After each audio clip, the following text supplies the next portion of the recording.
as I said during class today as well, whenever I'm talking, I record myself speaking. Whenever someone else has a microphone, I'll turn it off or I'll pause the recording. So, we discussed over the past week and a half or so things that African Americans have gone through United States history and things that are still pervasive today, even though a lot of prejudice is much more implicit and less overt or explicit. It still, in fact, is part of everyday life. One of the examples, I didn't even really bring up or talk about last time was just when you go shopping and you're like asked, like, you want your receipt. So let's say you like go and buy a bag of chips and you're just gonna walk out of the bag. So like there's no store in the bag to carry it and look like you actually bought something. If you don't ask for a receipt and the cop outside asks you like, can you prove that you bought that? Or you have to have a receipt with you or else things might go very badly, right? And so even the thought of having to get a receipt as evidence that you purchased something is just one of those things that, you kind of do to compensate that you like kind of predict or try to control for things that might happen. It's no different like from me wearing my glasses instead of contacts. It's no different from like having the pink mouse, the flowers I went over last time and whatnot. Like those are all things that individuals engage in as part of compensating for how they're going to be looked at on average, on default in the world, given the stereotypes and biases that exist about them. Another one that actually I did like some research on back in March when it first started was when people like stopped using grocery carts, going to Walmart, Bonds, Whole Foods, whatever. They're just like bringing their own bags from home. And so one of the things I found in research, is really hard to actually dig this up, but it felt like it made intuitive sense that Black shoppers are less likely to want to bring a bag from home. And I mean, it's somewhat obvious as to why. If you bring your own bag from home and you put things into your bag while you're shopping, it might look like you're stealing. And so Black people might be less likely to be environmentalists or to like do environmentalist things like bring your own bag and not like, use plastic bags, because to bring your own bag to save the environment might get you hurt. And so it's maybe better to hurt the environment to get a plastic bag instead of bringing one from home where it looks like you're gonna try and rob the store. But it's like, that was back when people like had their own bags they're gonna bring with them to go shopping. And it's just like, I'm not bringing my own bag. I'm not trying to look like I'm robbing a store today, getting groceries, getting juice and stuff. Brian, I think you should be unmuted maybe. Like you're, yeah. Yes. Awesome.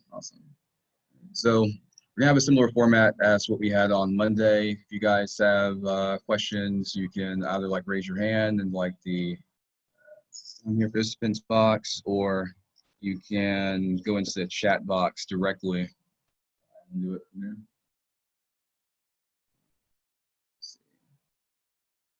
Aside from that, there are some things that I'll actively try and like cover or discuss in between different questions you might have. I think that one of the things that I went over Monday that's still important to keep in mind is that we do naturally tend to have a bias in favor of caring about the pain, of empathizing about the misfortune of those who are more similar to us. So that one real fast.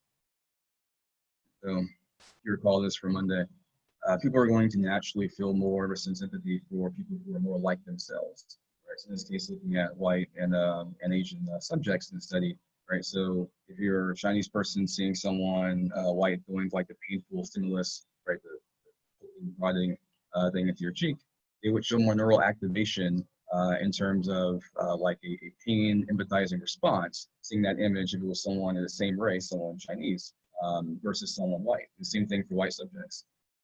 That doesn't mean that the Chinese subjects don't like white people. It doesn't mean that the white subjects don't like Chinese people. It just means that from a neural perspective, the brain is preset up to, I mean, I guess over time this increases as well. As you get older, you're like around parents of the same race, what have you, that you're going to show a preference, a partiality in your response. We're going to show a stronger response to those who are more similar to yourself. That shouldn't be shocking. Those of you who are in social psychology with me, you might recall from Psych 6 or you at San Marcos, USD social psychology, the basketball study, the NBA, where the referees over the course of like 10 years of time, they showed a bias based on the composition of the referees according to race. Let's see if I can just like quickly show you guys that one. It's like one of the key examples in the status theory lectures we go over. So the NBA is a league that is second to none in African American proportion.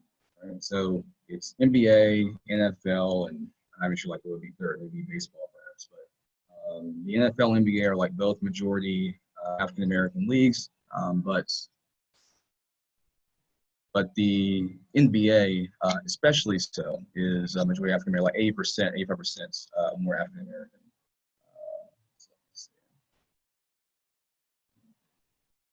Try and share this image with you guys. So this is say I'm referencing here. Right, so this is referees. They grew up playing basketball. They probably still play basketball in their 50s, 60s, 70s, and whatnot. You know, on the side, that stay in shape like a basketball game. Right? They're not racist people. They're not biased individuals. Right? So they're looking at this and seeing if it was, let's say, 3 white referees, or referees, let's say, if it was 3 minorities. So minorities, it could be two Asian, 1 Hispanic, or all 3 black, or 1 person is black, 1 Hispanic, 1 Chinese, with minority referees. And basically found that if referees were all white, they made more foul calls against black players, fewer foul calls against white players. If it was all minority referees, minorities would make more foul calls against white players, fewer foul calls against black players. Shocking. I mean, I say that sarcastically, but it's not as though the referees are like going to Klan meetings and burning crosses after the game. They're not inherently racist people. They're just showing this implicit bias in how they're calling fouls that is unconscious. It's not something that they're trying to do. And in fact, the NBA like showed, it's like one of the few organizations on planet Earth who ever like actually show this. NBA showed like over 10 years later, like in the early like 2010s, that the referees had like corrected the bias in their calls that they had displayed a decade earlier. I think it's like one of the only industries I maybe ever heard about to actually reduce its own bias, and publications on it. The articles you might read about this with the NBA actually state it's such a rare thing what the NBA accomplished. They actually decreased their own bias in their alcohol. It's unheard of. Not even like clear how they did that effectively in like just a decade of time, but it can be done. But I just want to make the point that when it comes to implicit bias like this is not racism. This is not hatred, but it is a difference in terms of outcome based on how you're going to respond to or adjudicate something on the court as a referee according to someone's race. Again, you can use the chat box for questions or raise your hand, the participants. And Brian, if you see anything as I'm maybe discussing something, feel free to just let me know.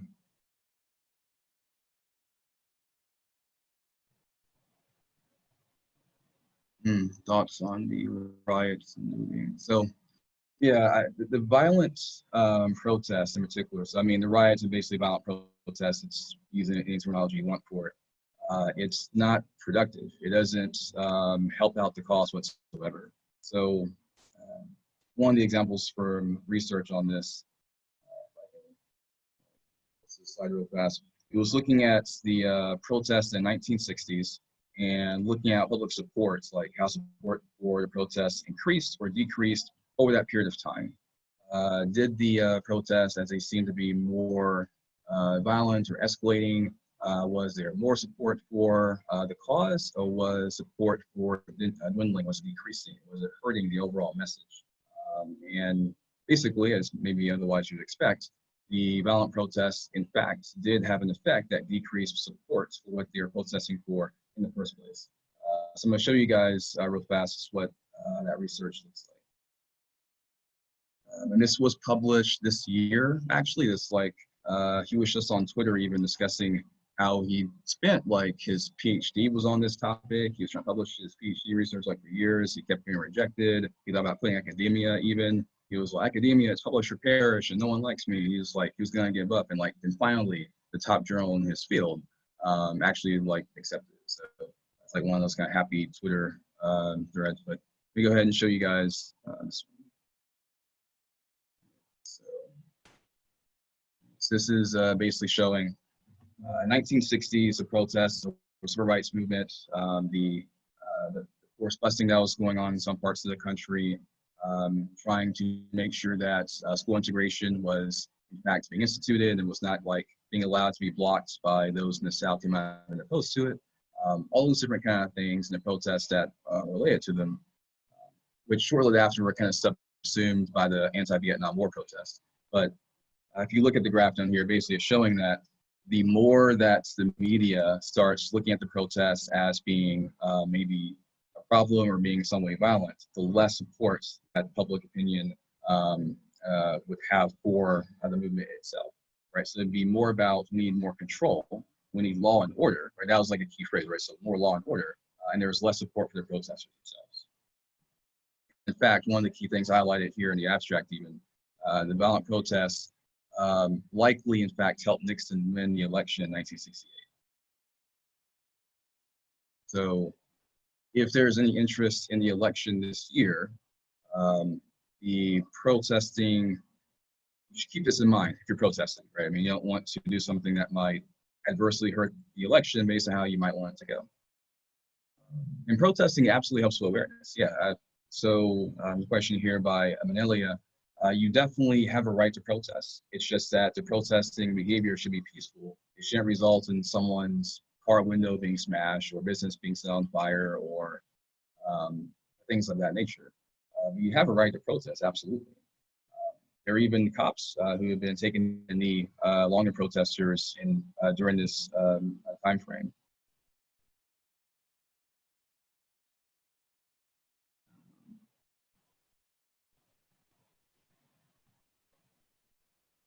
No, I would not say that statement is justified. There's plenty of great cops, officers. I mean, even like here on campus, I regularly tend to call the police escort to get me safely to my car. I'm leaving the office, let's say 10, 11 o'clock at night, midnight or something like that. Because I mean, there's not that many like other maybe people you can go to ask like, you know, to walk with you or get like a sense of safety. Other thing is like I'm a male, so asking someone to like walk with me for safety, like you're a guy, I'm not gonna help you. You should take care of yourself, like your XY chromosome. And then it might also be the case like, well, if I walk with a black guy when it's like 11 o'clock at night, he might attack me. And so there's like several different things that might prevent me from having like someone help me walk to my car safely. So I always like call the police escort to just get me from my office to my car, like just outside of the law. Right now, they're not in service because of social distancing pandemic. And so I always just leave at sunset whenever I leave at this point in time. But the police have always looked out for my safety. They've always taken care of me. I was even like playing basketball at one of the courts a couple of weeks ago. And one of the UCSD police officers, her name was Paula, came out and just explained to me like, okay, people have been using the courts the past few days. We've seen that, but we just want to let you know the court's not open yet. She didn't like give me a citation or like say like I have to pay a fine for using the court. Like she just let me know that I can use the court. So it was like the one by Ravel Hall, I think, by the parking lot. I just left the court and I was in like, and it was like, she was so chill as well. Like she was even like, I asked her like, can I like try one more dunk before I go? And she was like, oh yeah, sure, go ahead. Like she was letting me go ahead and try and dunk. Like she was totally cool with it. I mean, the cops understand, I mean, there are a lot of great cops that understand things you're going through, that understand that you're a person who has your own interests, desires, and whatnot. Like they're human beings just like anyone else. So I don't think that anything that overly castigates all police as being negative or racist or bad or biased is fair at all to all the great law enforcement that we have.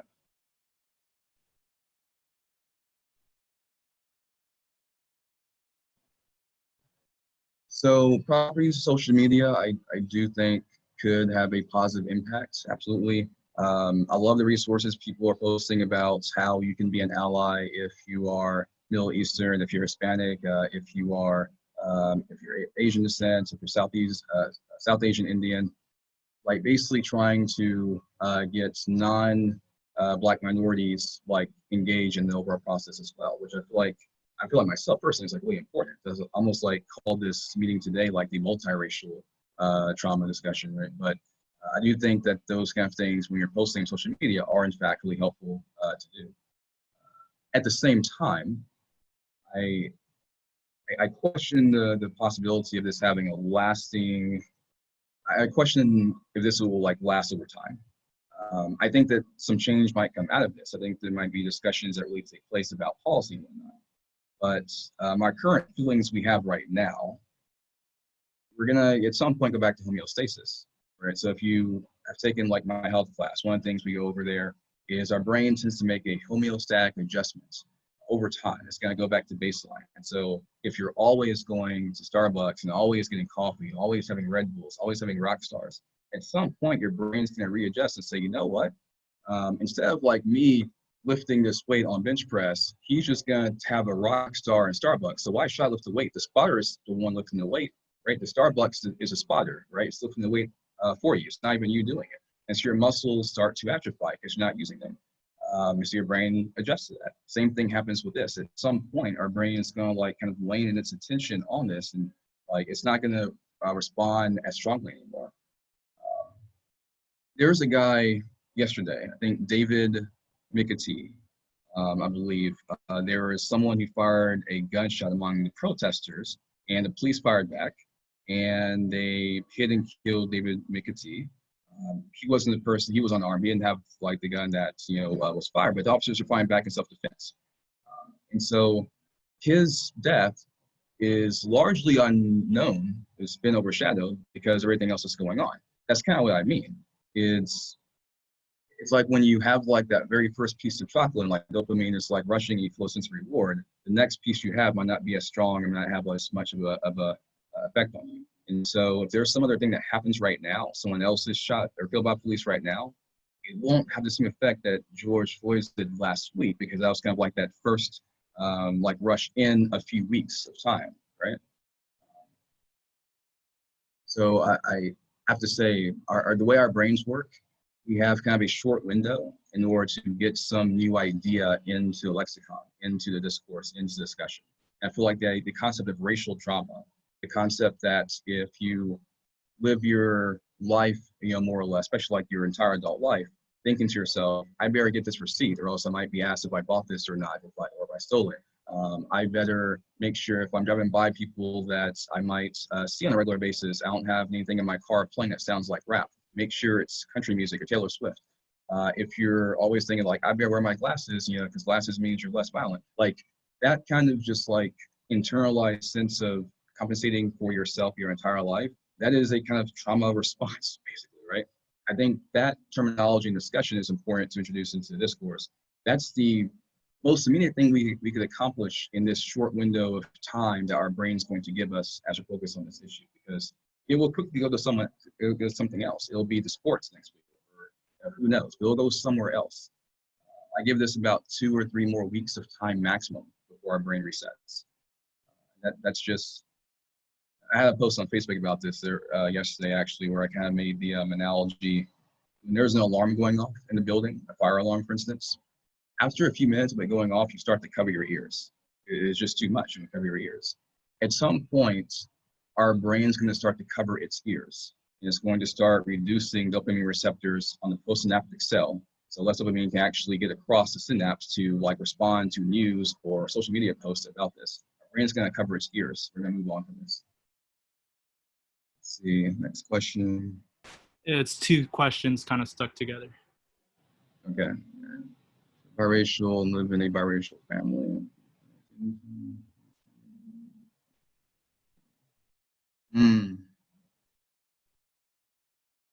So as someone who is half Black, first of all, the requirement that you have to be a part of a group to make a statement about something a group's going through, I feel is, I get the intuitiveness of it, but I feel like it's an invalid idea in a country that's trying to become more inclusive, right?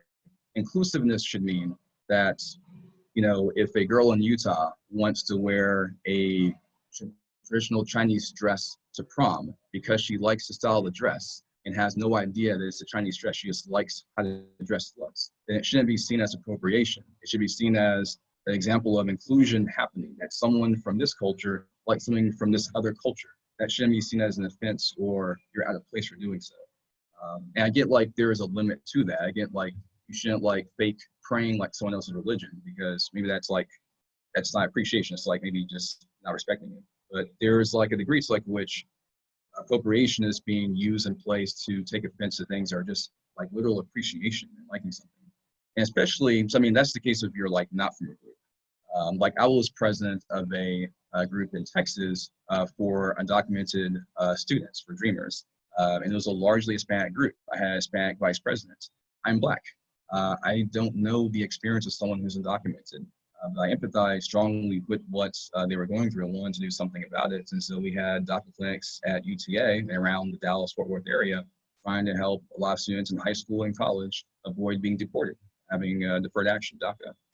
So, I mean, you don't have to be a part of a group to represent or share feelings about something that groups going through. Having said that, the fact that you are in fact biracial, you do have 100%, same as I do, justification to speak about this. In fact, I would even contest that you are maybe one of the greatest bridges, just like Barack Obama, who had the town hall on YouTube about an hour ago, if you guys are watching on YouTube. Barack Obama is also half Black, half white, right? No one's gonna say, oh, President Obama, you're only half Black. You have no right to talk about the issue of race. Like, excuse me, you absolutely have a right to talk about the issue of race, right? So, the fact that someone has a lighter or darker skin tone doesn't change the fact that the person is going to experience things in their life as a half-Black person that someone who is 100% to say white would not experience. And if you do feel like you're being questioned from, let's say, one identification group, one racial identification group about that, like if your Black friends like say that you're not Black enough to make a comment, that's just a failure on their part. To understand that, in fact, you can really argue that biracial individuals are one of the best barometers of a country's racial progress, in a sense. It's not perfect. Brazil is the most mixed country in the world. Brazil still has racism, so it's not perfect. But it is a good metric of a country's inclusion, openness to diversity, racial diversity. And that the best bridge you can usually have is going to be someone who bridges two different categories, different like divides, right? So I think if anything, you should speak out more. Don't let anyone hold back your voice. I mean, back to your biracial, speak out more, be more vocal.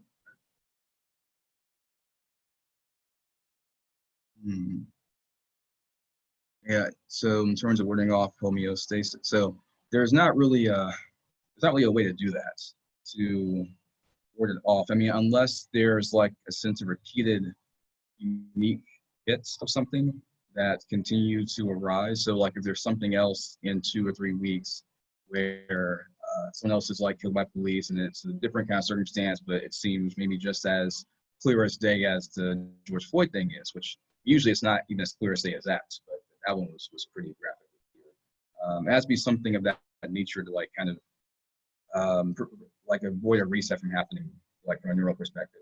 Otherwise your brain's gonna want to go back to normal. The same thing happens in long-term relationships with someone. You go through the honeymoon phase. Over time, it kind of wanes a little bit. You go into like a abandoned love phase, right? You still love the person, still intimate with the person, but it's just not maybe going to be the same like you had when you first started dating. You love watching Star Wars, The Last Jedi. The first time you saw an IMAX 3D, and you see it 10 times, you're not going to feel the same way on time 11 or time 12. You do still like Star Wars, right? So you will still care about this issue. You just won't feel as strongly about it in 2 weeks as you do today, but you will still care about this issue. I'm not saying that's going to go away. It's just the current affective vigor for it, focus on it. That's going to decrease over time. That's a natural thing. And if that happens, you shouldn't attack someone on social media because they start posting pictures of the beach and restaurants and being like, oh, so you don't care about race. You're posting this stuff about going out to eat and going on the sand and stuff and taking selfies. Yeah, they're living their life still. I mean, it doesn't mean they don't care about the issue. It just means that it's going to decrease over time in their focus.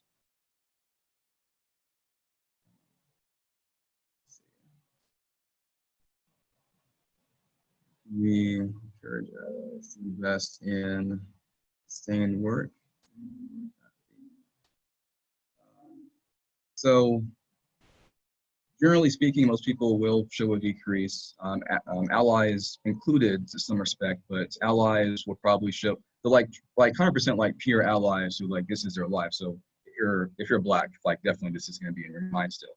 If you're biracial, it'll be on your mind still, right? So then there are going to be some allies who are also Asian, Hispanic, Middle Eastern, white, etc., who will still be on their mind. But for most people, it will decrease in importance. It doesn't mean they don't care, it's just really decrease in importance. So for the allies who will still have a focus on this, which is like their top issue that they care about, much like for someone else, it might be same-sex marriage, before 2015, it might be environmentalism today. But for those individuals, I don't worry that for them, there's going to be a decrease, actually. I don't think that for the allies who live this every single day of their life, there's going to be a decrease. The thing that really changes for allies in this context, actually, this is interesting to think about, but what changes for allies on this issue is that we might be hesitant to discuss some of these things outside of this current emotional national context. Because if you talk about this kind of thing outside this context, people might say, oh, you're playing the race card. Oh, you always just want to talk about race. Like, oh, can you get over it? We're not in Texas anymore. You're in California. Like, everything's perfect here. It's sort of being a utopia, right? So outside this context, those kind of conversations likely would just not be taken seriously. And in fact, it might harm your reputation if you're seen as someone who, like, you always make things about race. You always bring up talking about, like, so the people who are like really allies on this, there's like never really a sense of them reverting back to apathy or maybe not caring. It's maybe more of a sense of acknowledgement of, unless we're in a national conversation about something like with Starbucks a couple of years ago when they called police on some guys in Philadelphia at Starbucks, unless we're like in some kind of dialogue like that, it's not going to be heard, first of all, in most cases. And second, it might make you look negative or look bad, or less likely to be someone you might want to promote or bring back, if you're like a temporary person working somewhere, like it might hurt you. And so the energy never goes away, but there's a utilitarian strategic awareness of how it might be viewed outside of the appropriate emotional context of your current social environment. In this case, the entire country is kind of on it, so it's generally safe to talk about. But I would say, like, starting in July, I'm not going to maybe talk about certain things maybe quite as openly as I can today. I mean, today, it's obviously I can talk about it today. This kind of conversation in July, though, or August, maybe July, maybe. But August, September, no. Unless something else were to happen like this, there's just no way. I will make the point, though, that if you're someone who's biracial, it might still be palatable. So here's the really interesting about this. If you're biracial, or if you're someone who's not black, and you want to talk about this issue outside this current context, you quite literally could probably do that. That's the thing that's interesting. The messenger, in some cases, can hurt an issue if they're talking about it, because they might be seen as fitting into the issue, and thus it's maybe seen as like either egoistic, or it's seen as accusing the world of being against them in some way. But if you're biracial, especially like if you're non-black biracial, like so you're half Hispanic, half Chinese, for instance, or like if you're a white person, in particular in this case, you can use the fact that you're not black to still talk about this issue outside of this context. Because if you were to do so, it would look like a more sense of genuine concern about the reality of the issue going on. If I were to talk about this issue, let's say in April, oh my God, like that would just be ridiculous. But like right now, in this current emotional context, perfectly fine. I mean, but like who's gonna say like I can't talk about this right now? But this comes up like just out of nowhere in April, having these kind of conversations, discussions, having Zoom sessions about racial trauma in April. I don't know about that, right? So, but if you're white, if you're biracial, you should definitely use the status hierarchical advantages you would have to talk about this issue in the context outside of this current emotional context.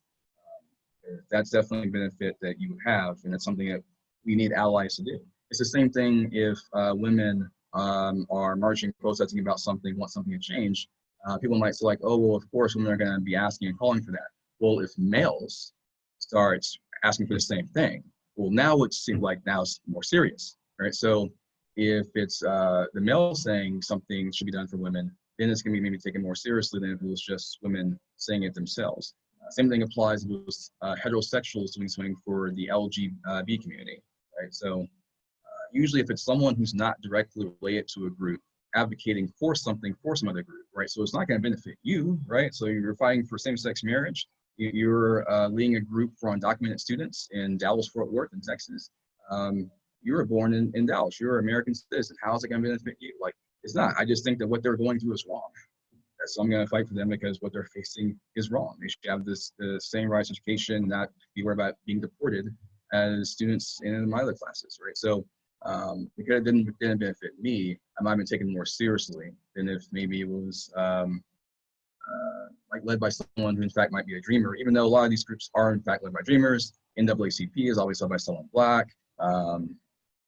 Usually LGBT movements, human rights campaign, for instance, led by someone who's gay, lesbian, bisexual. I mean, usually the groups are led by those individuals who fit the group, but the message usually tends to have a stronger sense of authenticity if it comes from someone who is not affected by the issue directly. Let's see. We go to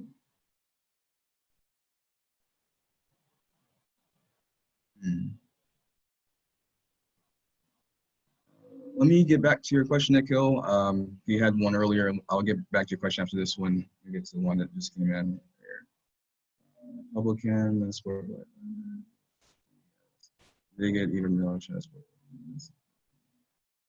So as a Republican, he supports Black Lives Matter. All right, so one of the things I discussed in my political psychology course back in the winter quarter is I think the entire world, maybe you can put this in the same basket. There's a great push like for having more diversity and being more inclusive.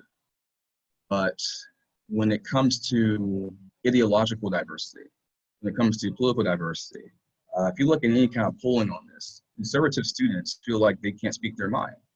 Conservative students feel like if they want to share ideas or viewpoints, they're going to be shouted down, by liberal students, by progressives, by independents, moderates. And so conservative students at major universities quite regularly feel as though they don't have the same right to voice their ideas or opinions as those who are either centrist or those who are progressive.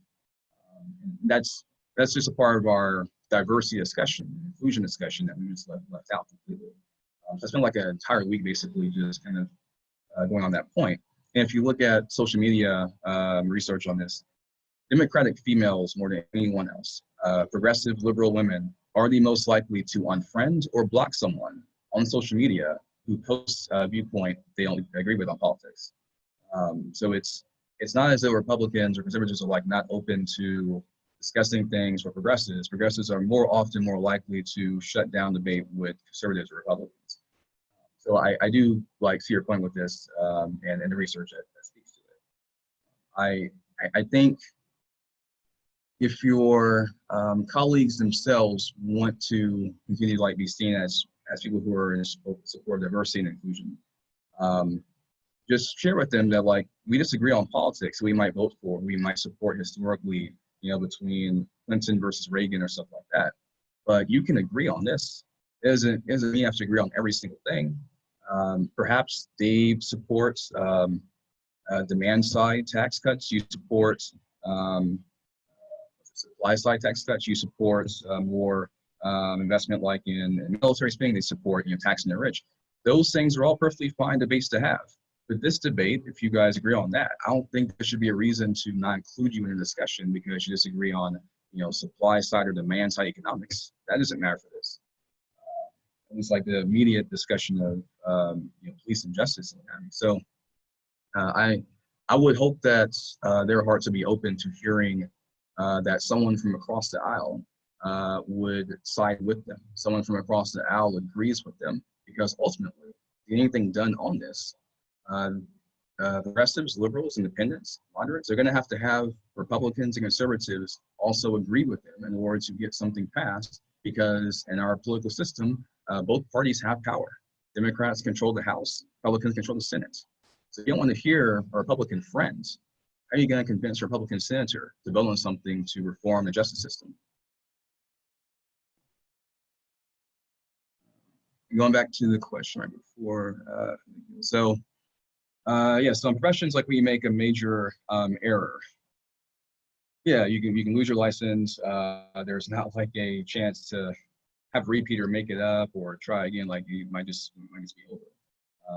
Or as the IGN calls it, you're canceled, basically. I think when it comes to law enforcement, I guess just the way that it's modeled, the system set up, is if you make some errors and there is an internal review, after an internal review, which is done by people who might be your friends, things like that, it might not be taken as seriously if it's like by an independent separate board. I think that is like one thing that can be reformed or changed. Because if getting things to go to a grand jury, getting things to be adjudicated at all or looked at requires you going like through a board of people who are your peers, you go on lunch break with, and your kids play together and stuff in the weekends, like that's not going to lead to like really great strong oversight. And so one of the ideas, I think, in fact, is to have more of like an oversight board that will look at things that police are engaged in, and look at mistakes that take place when it comes to traffic stops and other incidents with law enforcement. I think I might have something that speaks more directly to that, if I can quickly. So let me share this slide with you guys. Just like some of the ideas. This is from the somewhere else. So it's like research from the Black Research Committee, Black Research Project, rather. There. All right. So some of their ideas, right? So body cams on police. I think everyone, for the most part, I guess not everyone, only 2/3, but people tend to agree on body cameras on police. And in the very bottom, so having community boards that supervise police departments. I feel like I'm surprised it's only like 51%, but I feel like that's a good idea to have, because in that case, you have someone independent, hopefully, who review police actions and review complaints against officers and use of force and things of that nature. So I do agree that just like other professions, you make some mistake, that's it. I feel like there should be the same kind of idea with law enforcement, that someone's life is in your hands. You can't be a doctor and have patients keep on dying during surgery. Your life is in your hands. You make mistakes, like that's it. Same thing if you're an officer, like you kill someone who's unarmed, that's it. You can't make those kind of mistakes. So I do agree with that.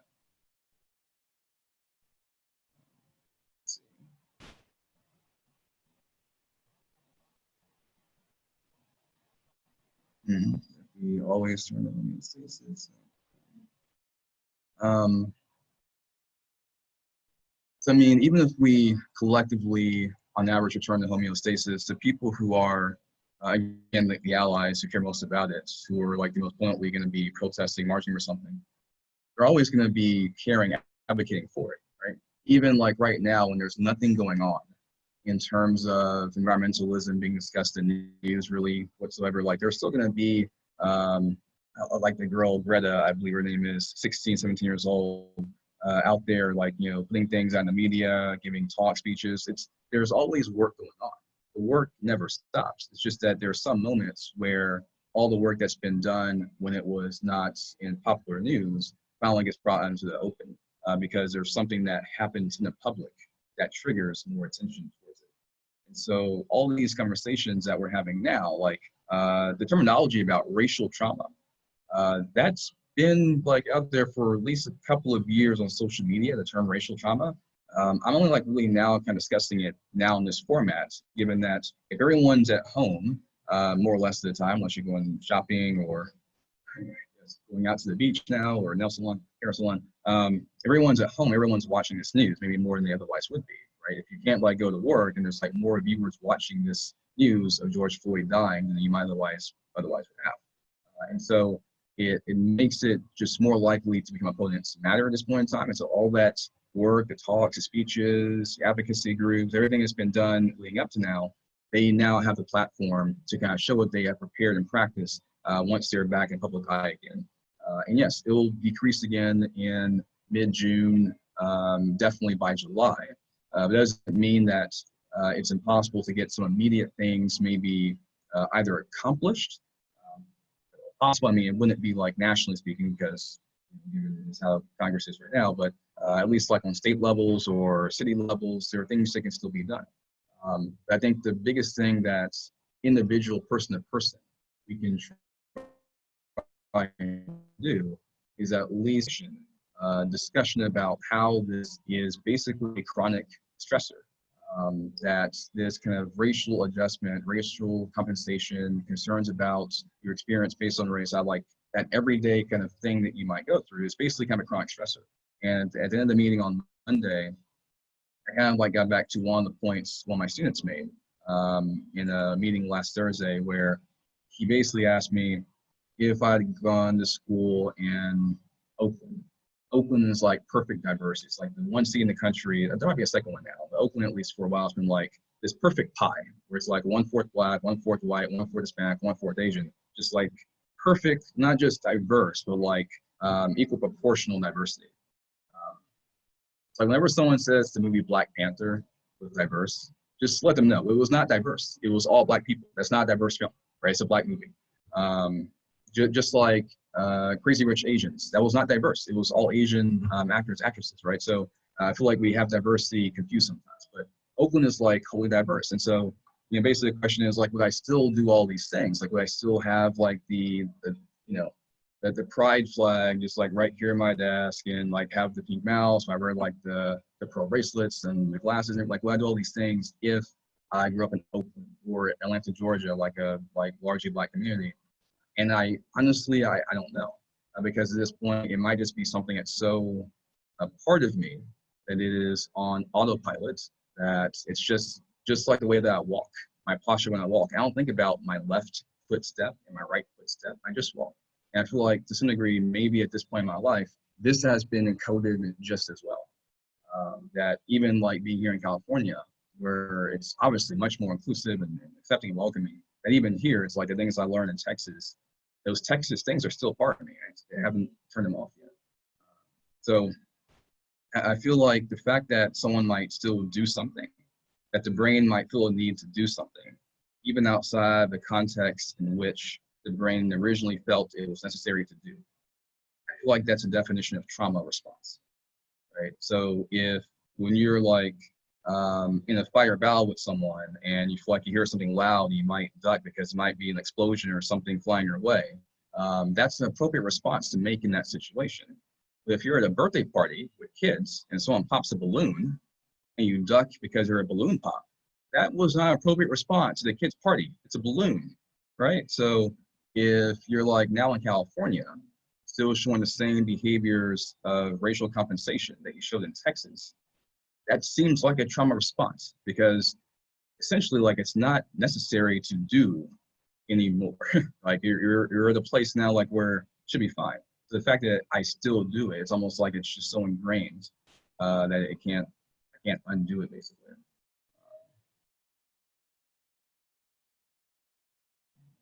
So non-Black people supporting. So one of the posts I've seen several posts like this actually on social media.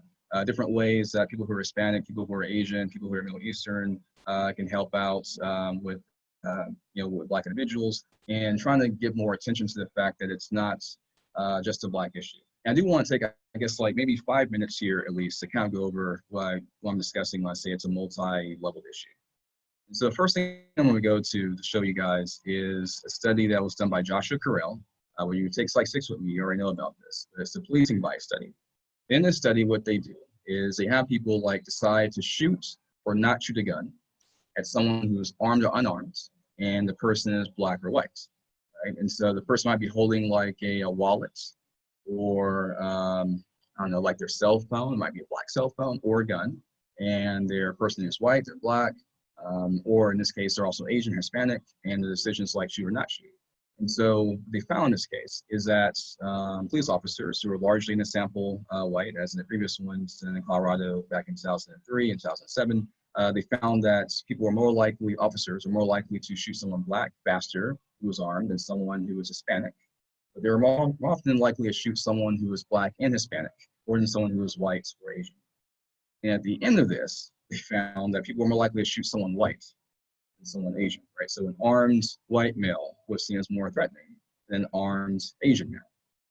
And they were faster to decide not to shoot an Asian male who was unarmed than a white male who was unarmed, right? So basically they're showing a bias against white people compared to Asian people. And these are, again, mostly white cops in the study. And I feel like this is a great example of like how this is a kind of multi-tiered system in a sense. It's not just like a black and white thing, which is everything you ever see in textbooks going through school. It's always just black and white. It's just more complex than that. So one of the main heuristics that drives that effect, let's see, and I'm gonna get to things about Asian discrimination in a second here as well. One of the things that drives that effect is what's called the white ceiling heuristic. So we have the assumption, just like we might say that Christian is like highest status level, male is highest status level, heterosexual is highest status level, white's highest status level. We have the assumption that the highest status level in a population, that there's nothing beyond that tier in terms of what you can achieve. And so for about 30 years now, 3 decades, Asian Americans have in fact out-earned annually as households white Americans. And yet it seems to be completely missed because we assume that nothing can be higher than what whites have attained. One of the things that leads to is if you look at stop and frisk rates in New York City back when it was Mayor Bloomberg, stop and frisk showed patterns similar to what I just showed you guys with the shoe bias study. Police would stop and frisk most often someone black, I think we all know, then someone Hispanic, but then third was someone white over someone Asian. Asian males were least likely to be stopped and frisked. There's this stereotype that black and Hispanic equals aggressive, black more than Hispanic, but black and Hispanic equals more aggressive, more violent, and then Asian males are seen as being more feminine. And so that feminine assumption about Asian males when it comes to law enforcement leads to less violence against them. However, when it comes to higher employment, Asian males are more likely to be passed over because we associate femininity with communal traits and masculinity with agentic traits. We look for like in leadership positions, things like that, CEOs or executives. And so Asian males are more likely to be passed over, even like, compared like to their black and Hispanic counterparts, because black and Hispanic males are seen by default to some degree more agentic even than Asian males. Asian males have to like try harder to appear to be a tough executive, a tough boss or CEO. And so the bias that might save Asian males from police brutality or police injustice hurts them when it comes to getting like higher tier levels in corporations in the workforce. If you look at patterns on dating as well, it follows a similar trends. If you look at interracial marriage, for example, you look at based on male or female, heterosexual couples in this case, male or female, who's likely to date whom. So more often what you'll see is that a white woman will date, let's say, a male who is interracially speaking, a male who's black or a male who's Hispanic, or especially a male who's biracial. She's less likely to date an Asian male. More often when you have an Asian white interracial marriage is because a white male married an Asian female. It's been like 4 and 8 times the rate as Asian women marrying, white women marrying Asian men, right? Because if Asian men are seen as being more feminine, and most westernized American women, whether you're Black American, white American, Hispanic American, most American women are going to expect masculinity in their spouse. They're not going to assume that masculinity in the stereotype we have created of Asian men being more feminine. For that reason, you'll have far more often a white male with an Asian wife than you'll have a Asian male with a white wife. So that femininity bias about Asian men protects them against police, against law enforcement, hurts them when it comes to employment levels they might attain, hurts them when it might come to their possibilities when it comes to interracial dating. Right, so the the hierarchies that we know exist when it comes to law enforcement, just going back to the last slide, like where it's like Black, Hispanic, White, and Asian, that tends to also exist to similar degrees when it comes to dating behavior, right? So when you think about who you see as more or less attractive, all things being equal, people are going to see most often someone of the same racial background as being more attractive. That's going to be everyone's like kind of like primary first choices. Again, the default, we're going to see someone who's in pain, something like poking their cheek, as more in pain than someone of a different race. That's just our default as a species. However, after someone of the same race, for white subjects, you see someone biracial as the second most desirable person to meet with. Usually when we assume biracial, we assume that the person who's mixed is half of us, that they're at least half our same race in most cases. So that'd be like the second option. It's like 1 in 2 or 1 in 1A, however you want to call it. And then from there, it would go according to the hierarchy, the triracial hierarchy we have in the country, which is white, Asian, Hispanic in the middle of the hierarchy, and then Black, Middle Eastern towards the bottom. And so biracial individuals tend to exist basically between like tiers 1 and 2, like white, and then lighter skinned Asian, lighter skinned Hispanic individuals. Biracials kind of exist in that space in the hierarchy. And so when it comes to how racially attractive someone is, biracials basically have this in the slide, like before was kind of showing, what's called the dividend effect, multiracial dividend effect, where essentially people tend to see a kind of bonus being with someone biracial.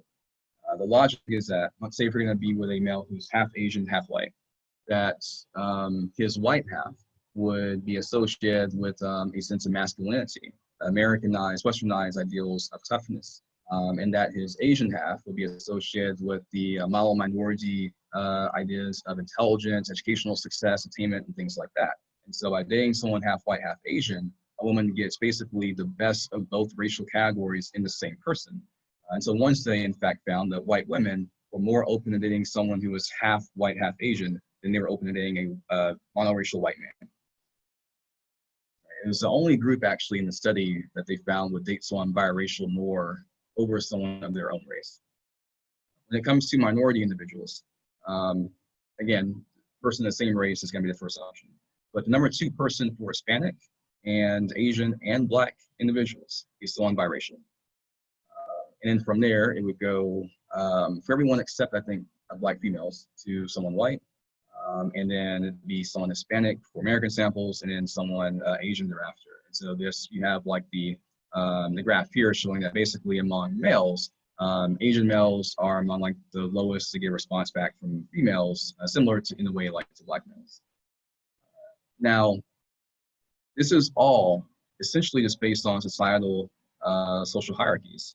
If you look at how much they actually match with people based on racial category, the match percentages don't differ that much, right? They're all matching at about the same percents based on their answers to quiz questions, their answers to surveys on OkCupid, on Match.com, and whatnot. Like, they're matching about the same across racial categories. So it's not like they're vastly different people from like, you know, one match to another match. It's just the actual preference they have is based on how they've been raised to think about race in different ways.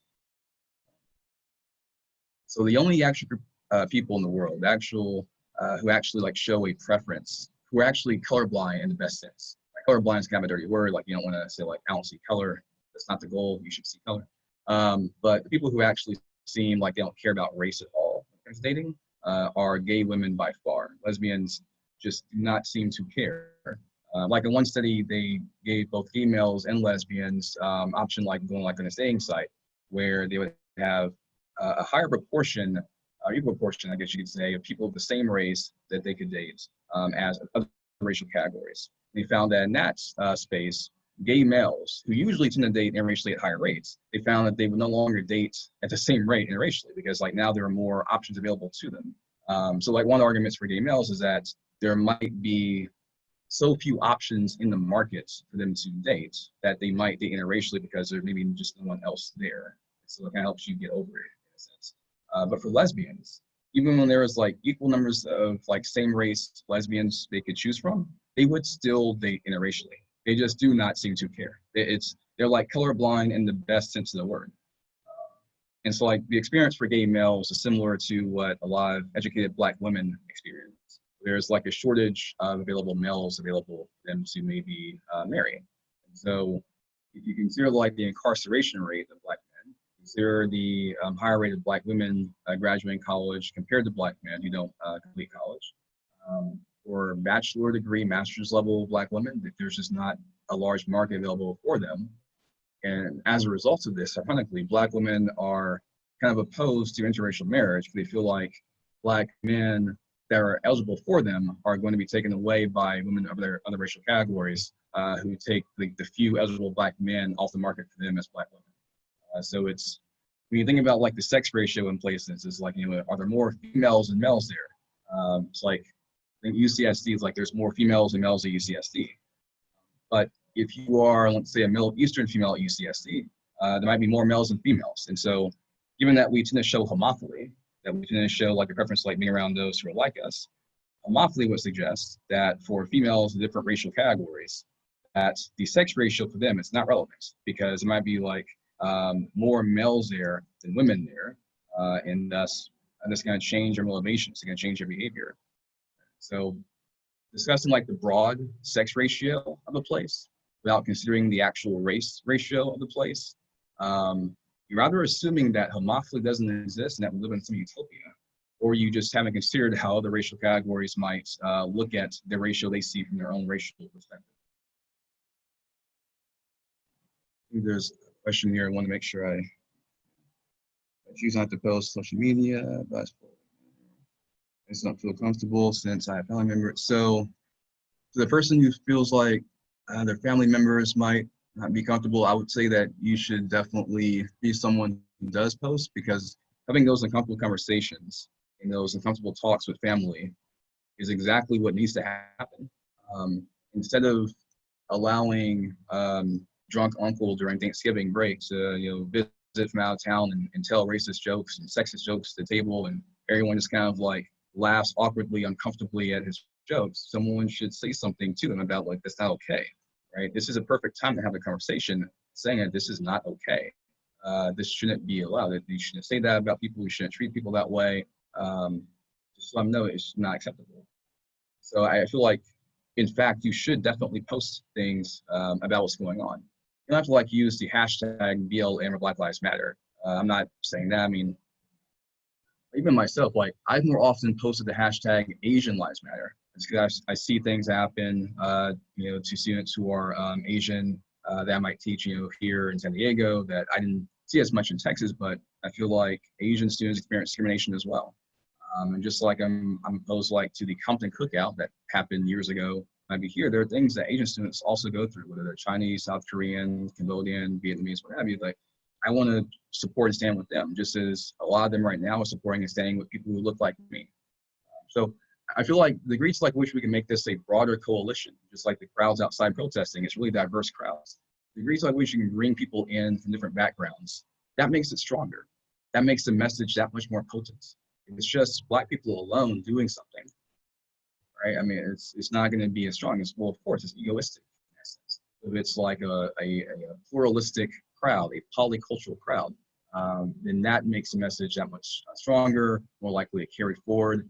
Even like when our interest dies down a little bit over the next few weeks, doesn't mean like the next time something like this happens, it'll be right there. It'll be right back ready to shoot off again.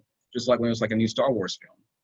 So you saw like the Last Jedi 10 times. They got boring to you, but you still love Star Wars. So the first day that Rise of Skywalker comes out back in December, you go and see an IMAX, right? So next time there's some other shooting, you're gonna be right back there because you never stopped caring about it, right?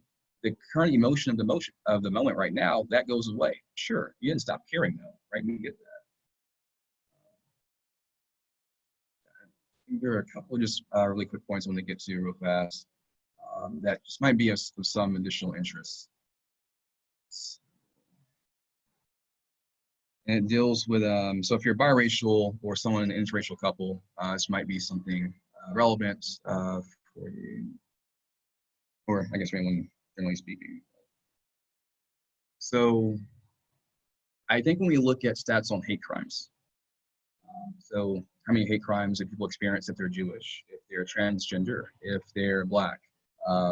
We should expand that coding of hate crimes to include also things that look like biases or slights against people who are in interracial couples, right? Hate crimes looks mostly at individual units. not dyads. But I think it's important to look at couples as well, because I can imagine the scenario that going forward, there could potentially be increasing hate crimes against interracial couples based on the racial mixture of that couple, right? So perhaps like a couple that's like one person's age and one person's Hispanic, well, that interracial couple might not experience the same kind of things as a couple where one person is white, one person is black. And so I feel like there's a good reason or need to code hate crimes based on the dyad, not just individual level. One is kind of like reason for that, just really quickly, is that if someone is gay or lesbian, then it's understood, correctly understood, to be something that is immutable to the person. Immutable is in they can't just change it like a light switch. It's not like I'm black, obviously, right? Like it's part of who I am in terms of like it's melanin in my skin tone. And so you can't just like turn that switch off and decide to be different. But like right now, I have a certain car. I can go buy a Tesla tomorrow and have a different kind of car. I can change that. I can't change my race. Someone can't change being gay or lesbian. And so to some degree, like one of the ideas at least is that people might be showing in polls more support for same-sex marriage and support for gay rights because of the knowledge that people cannot change their sexual orientation. And so they might support same-sex marriage, not because they've evolved morally, just because people can't, they feel like they can't change their sexual orientation, and thus they're just going to have to accept it, and thus they might be more supportive of it. It's like the worst reason to be supportive. It's like you should support because it's morally right, not just because you have no choice to change it. And so one of the things I suspect personally is that a lot of parents, you might have like a gay daughter. They might tell a daughter like, you know, whoever you want to marry, you know, whichever woman you want to marry, we support you 100%. But if they have a bisexual daughter, I have to imagine, it might tell the bisexual daughter, you know what, you know you like both males and females. We just prefer you marry a male because they'll assume that she has a choice because she's bisexual, right? And so they might say to their gay child, we don't care who you marry, you love someone of the same sex, we'll support you 100%, but if the child is bisexual, marry someone opposite sex. So they don't really actually support it. They just know with the gay child, they have no choice. They can't change it. So I feel like when it comes to interracial couples, in that case, no one is like literally born per se with an interracial preference, although arguably speaking, research and just recently, biracials might be born with that kind of preference, but people are not mostly born in interracial preference, put it that way. Straight women show some heterogeneity, interracial preference, you know, at different points in time that might lead to having more diverse offspring. So having biracial kids means maybe stronger immune system response and whatnot, might live longer. But generally speaking, we're going to have a preference to someone of like the same race. That's just a basic default of the species. So if your child dates interracially, you might say to them, you know what, you have a choice. You can be, say, Hispanic son and marry a girl who's white or Asian or black, but we prefer you marry someone who's Hispanic like your mom and dad is, right? Because in that case, they have this sense of choice. They can pressure them to marry someone. And so I always feel like whenever people have a choice about something, the same thing applies to being overweight, right? If someone's overweight, we usually will like attack them for maybe like, you didn't take care of yourself, you're not eating healthy, you're not doing the right things, right? You can lose weight anytime. So like, why don't you like try and burn some weight off or something? But if someone is 5'1", we're not gonna be like, you know what, you should work on getting taller.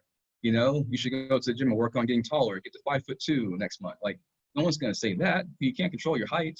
But because weight is under control, we'll judge people based on their weight, being underweight or overweight, usually more so overweight. And so the same thing I think applies when you look at interracial couples, because the sense of control, you can choose to date someone of the same race or someone of a different race. And because of that, parents might pressure them more, parents and the broader society might pressure interracial couples more so to break up or divorce, to be with someone they feel like is correct for them based on their race. So I think looking at hate crimes or prejudice against interracial couples would be unique to look at or assess. Even like relatives like, say, bisexual couples, where there's also a sense of choice perceived there, even though you can't salently see someone bisexual looking at them. I think this is the one that, yeah, so this is like the one case in just all of research where there is an explicit preference that multiracial people have, in this case, mostly biracial, that they have a preference for interracial relationships. It's just like one of the most unique things I've ever seen in my life. Because I mean, generally speaking, most people I guess are monoracial people, one race individuals, and so we're gonna have mostly around the world like a monoracial preference. And so the fact that multiracial individuals, again, 80% of multiracials are biracial anyway. So let's say biracial individuals have a preference for, in fact, interracial relationships.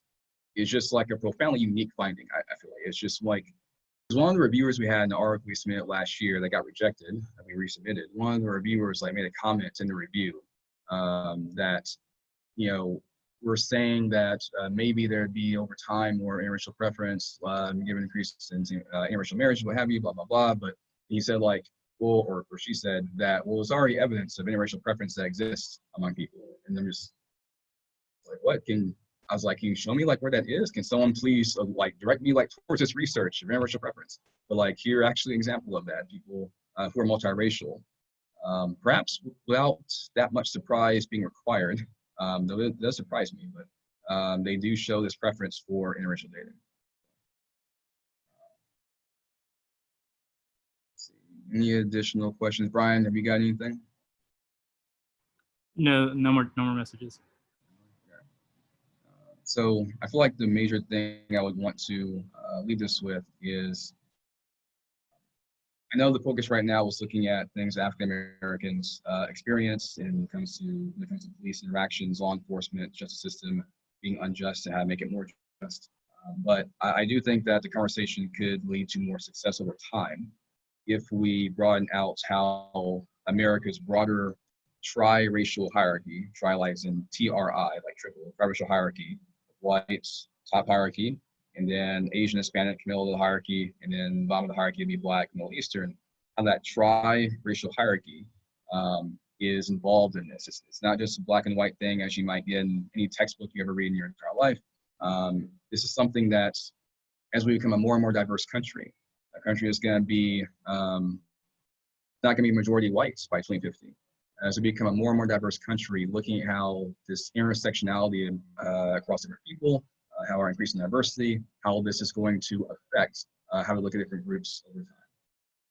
So the things that someone Hispanic goes through are relevant to the conversation. The things that Asian individuals go through, relevant to the conversation.